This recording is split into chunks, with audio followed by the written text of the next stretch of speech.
Homeownership in America is absolutely cooked. I'm Max Moore. I'm the co-founder of Roots Related Co. And at Roots, we've helped hundreds of people buy homes in Indianapolis. I actually bought my first home at 19 years old. And I'm telling you, the system is absolutely broken for the average person. The average age of a first-time homebuyer in America is now like 40 plus. That number should scare you. It should absolutely terrify you. And in this episode, I'm going to show you exactly what happens when you wait to buy, even just one more year, and what it actually costs. We're running 2 timelines, 1 renter, 1 buyer, and we're going to compare it. Who comes out on top? By the end of this, you're going to know the real cost of waiting, and you might want to do the math on your own situation. The most common thing I hear from person B, the renter, is that, I need to cool it off. I need to wait until rates drop. I need to wait until prices are going to come down. I just need more time. And honestly, that might be a responsible thought. And it's worthy of debate is timing of when you're going to buy a home. The last thing that I hear that is like, okay, yeah, I could get behind that is, I don't know if I'm actually going to plant roots where I'm at right now. And I just want to kind of test the water to see if, Indianapolis is a place to live or, insert city here. We'll get into all of those objections. But first, I want to just go into the numbers. I just went through my spreadsheet real quick and saw around 300K seemed to be an average, decent first home for somebody in their mid 30s, just in my own experience, my own scope of transactions. So I want to pencil out, what does it look like when you buy a home that is $300,000? I think it's perfect to know what are the costs, what am I getting myself into before we even talk about the renter versus the buyer. When you buy a $300K home, you need to have about $15,000 in liquidity ready to go. So this is just cash money sitting in a savings account, hopefully a high yield savings account. That's a quick tip for you. Don't let your interest on your money only earn 0.01 from JP Morgan Chase.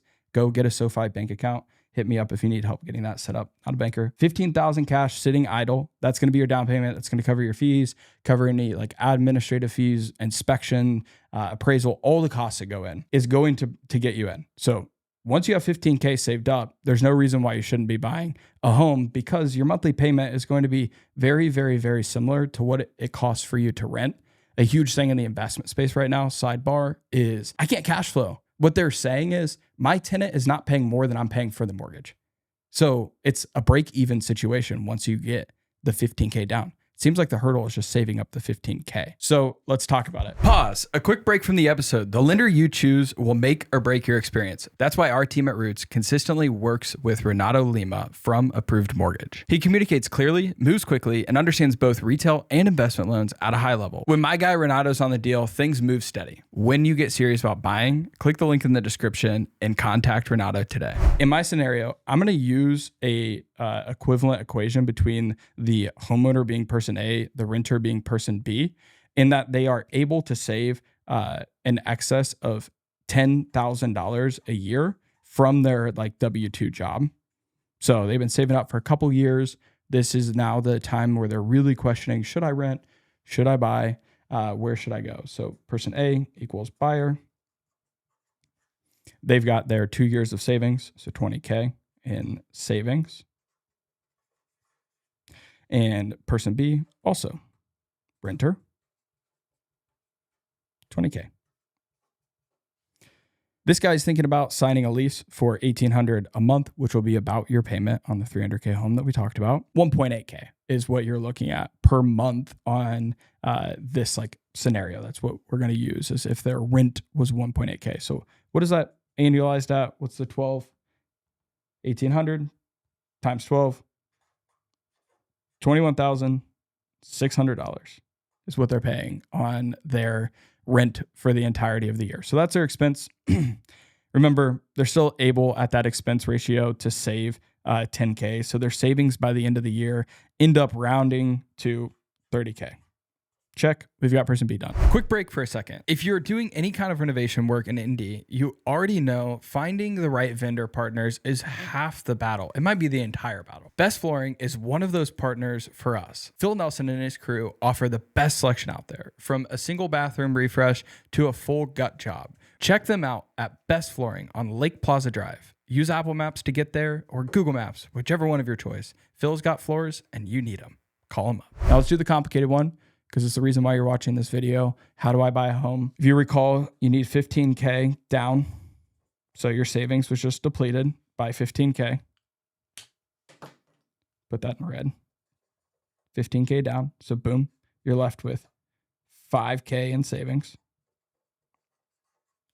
You're also going to be spending your 1.8K, 1,800 in your mortgage expenses for the entirety of the year, right?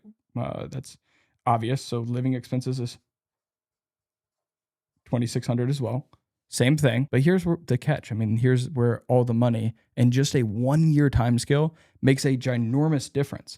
That money also comes with equity. Your equity is going to rise by 3% on the $300,000 house every single year. You also had principal pay down within that first year on your $21,600. It's nothing crazy, but it is a little piggy bank. You're going to get back like 3,500-ish across the year, because the rest of that payment is just insurance, it's your taxes, it's your interest, right? The thing that you're waiting on the sideline to purchase a home over. So net, we'll use some estimates here. We don't have to get crazy. We'll just call it $18,000 in spent. So if we're just going based on that, person A is ahead right now by $3,000.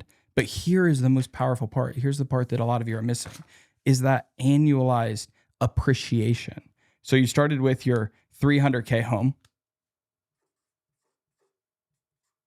You get to times that by 1.03. I'm no mathematician, but that is plus $9,000. You just earned 9K. How much were you able to save before? Oh, $10,000. You just doubled your savings rate, which is the reason why most people can't buy a house until 40. Like, the number one problem is savings rates are so much lower today than it was when our parents were coming up, right?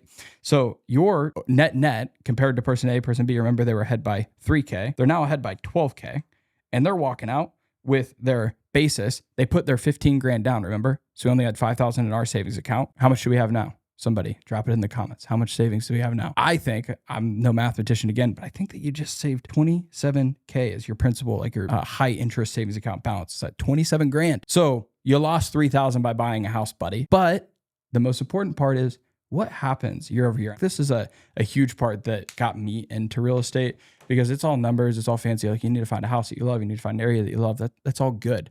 But something for me, my parents were buying these like college rentals, not because they wanted to exploit college students, but it was because they wanted to save on my brother's room and board. They were paying an asinine amount of money for him to stay in a shoebox in a dormitorium. And he brought the idea to them, hey, buy a house. All 3 of my friends live with me and you guys can gain. And at the time I was like, couldn't you just go get a scholarship? Like, I was questioning my parents. I was 14. I'm like, why is this important? And what they said back to me is, hey, we're buying this house for 100 grand for my brother to live in. And at the time, appreciation was around 7%. They said, pull out your phone, type in 100,000 times 1.07 and press the equal sign 4 times, 4 years. 1, 2, 3, 4. And I was like, oh, it's 131 grand. And they said, yeah, not only did we save because somebody else was paying the mortgage, being the tenant, not only did we save all that money on the room and board, we also gained $31,000 by doing nothing, just owning this house while your brother's in school. I was like, oh, it's a no-brainer. I was sitting there thinking like, oh, that's what mom makes every year. So they just opened up a whole new income stream for themselves. Plus, they were cash flow. My parents were ballers. They're crushing it.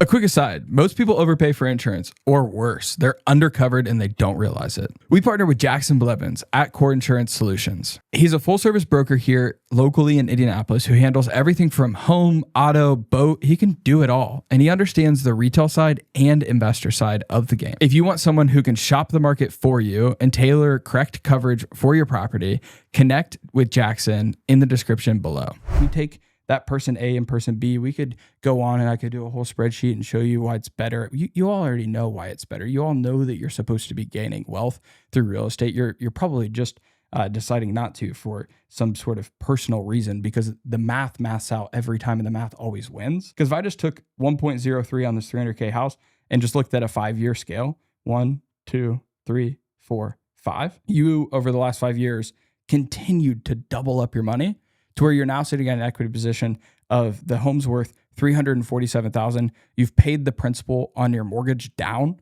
like a ton of money, You still have that original $15K that you spent to buy the house. You have all that principal money that's coming back in the little piggy bank. You could sell this house and walk out with, at a minimum, $55,000 to $60,000 in your pocket for doing nothing, for doing absolutely nothing. And you never have to answer to some landlord again that could sell their house and kick you out tomorrow. You never have to walk on eggshells to make sure the house is, it's your own domain. You get to own the place. And then the last thing, and how I'll wrap this up, is something that you guys all get caught up in, and a lot of renters get caught up in, is the challenge of, I don't know if I'm going to plant here. I absolutely agree. I think it's important to know where you want to live and where you want to plant. I'm in this situation myself. I want to move out of the community that I live in. And I'm like, am I trapped? No, I'm not trapped. I don't have to pay 3 months of a rent to a landlord to get out of my lease. I just put a for sale sign in the freaking yard, and houses in my neighborhood sell on average in 10 days in my community. 10 days is the average time on market that it takes to find a buyer to buy the house. 30 days under contract. Boom, I'm out in 40. I just beat you. I lapped you, saved money. I actually gained money because I sold it, because I had principal and I had equity and I had appreciation. And then we don't even have to get into all the tax benefits and whatnot. Just, dude, come on, buy a house. It's been another episode of the Reeds Podcast. I'm Max Moore. Please like and subscribe.